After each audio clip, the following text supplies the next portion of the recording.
तो भारत राष्ट्रीय प्रौद्योगिकी दिवस की 25वीं वर्षगांठ मनाने के लिए पूरी तरह से तैयार है। प्रधानमंत्री आज प्रगति मैदान में कार्यक्रम का उद्घाटन करेंगे। कार्यक्रम को लेकर केंद्रीय मंत्री डॉक्टर जितेंद्र सिंह ने कहा कि भारत ने तकनीकी रूप से उन्नत भविष्य की दिशा में बड़ी छलांग लगाई है और विश्व गुरु बनने के लिए अपनी स्थिति को और मजबूत किया है। राष्ट्रीय प्रौद्योगिकी दिवस के महत्व पर प्रकाश डालते हुए केंद्रीय मंत्री डॉक्टर जितेंद्र सिंह ने हमारे संवाददाता तापस भट्टाचार्य से खास बात की। आइए सुनते हैं। मेरे साथ इस वक्त मौजूद है union minister doctor Jitendra Singh और बात करेंगे नेशनल टेक्नोलॉजी डे की, क्योंकि प्रधानमंत्री सर नरेंद्र मोदी खुद आ रहे हैं और क्या माहौल बना हुआ है। हम इनोवेशन, स्टार्टअप्स और एक ऐसी फील्ड में जो पहले शायद सोचते भी नहीं थे लोग। आपने ठीक कहा, बड़ा उत्सवमय माहौल है, लग रहा है जैसे इट्स अ फेस्टिवल। और नेशनल टेक्नोलॉजी डे पहले तो भी मनाया जाता था, लेकिन इस बार इसका स्वरूप अलग है। एक तो हम 4 दिन तक इसका एक तरह की प्रदर्शनी चलेगी ताकि जितने स्टेक होल्डर्स हैं, जितने पोटेंशियल स्टार्टअप्स हैं, हमारे छात्र हैं, युवा हैं, वो आकर के इसका लाभ उठा सके, इसको देख करके कुछ नए आइडियाज़ गैदर कर सके।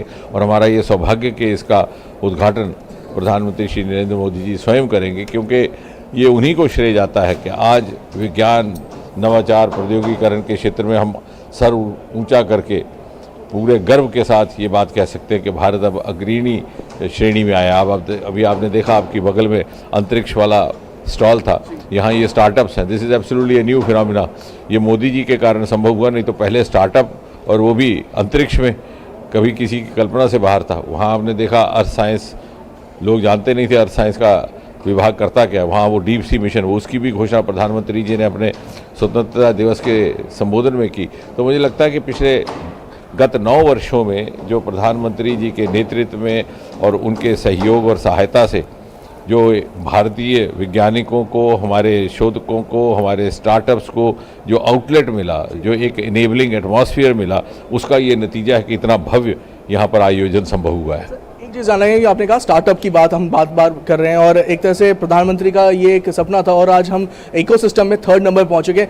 आपको क्या लगता है कि आगे अगले 5 से 10 साल के अंदर हमारे स्टार्टअप कहिए, डिफरेंट इकोसिस्टम कहिए, या जो हमारा जो टेक्नोलॉजी प्रॉवर्स है, हम कहाँ तक पहुँच सकते हैं? मुझे लगता है कि हमारी टेक्नोलॉजी ही आधार बनेगी भारत को विश्व गुरु बनाने में अगले 10-20 वर्षों में। और जहाँ तक स्टार्टअप्स का मूलतः संबंध है, जो आपने उल्लेख किया, तो अब ऐसे दौर में हम आ चुके हैं। स्टार्टअप्स की दुनिया में भारत तो 3रे दर्जे पर आ ही गया, जैसे आपने कहा।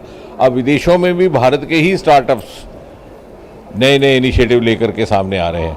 तो भारतीय मूल के स्टार्टअप्स और भारतीय मूल के जो हमारे बालक बालिकाएं हैं, उनको बड़ी इज्जत और बड़े सम्मानजनक तरीके से देखा जाता है। बहुत बहुत शुक्रिया हमसे बात करने की। तो ये थे यूनियन मिनिस्टर जितेंद्र सिंह, जो बता रहे थे कि टेक्नोलॉजी बनेगा भारत का एक तरह से एक रीज़न जिससे कि भारत विश्व गुरु बनेगा और यही इसी टेक्नोलॉजी के सहारे भारत आगे जाएगा। Camera person M A Khan के साथ मैं तापस भट्टाचार्य, दूरदर्शन समाचार, दिल्ली। और तापस भट्टाचार्य हमारे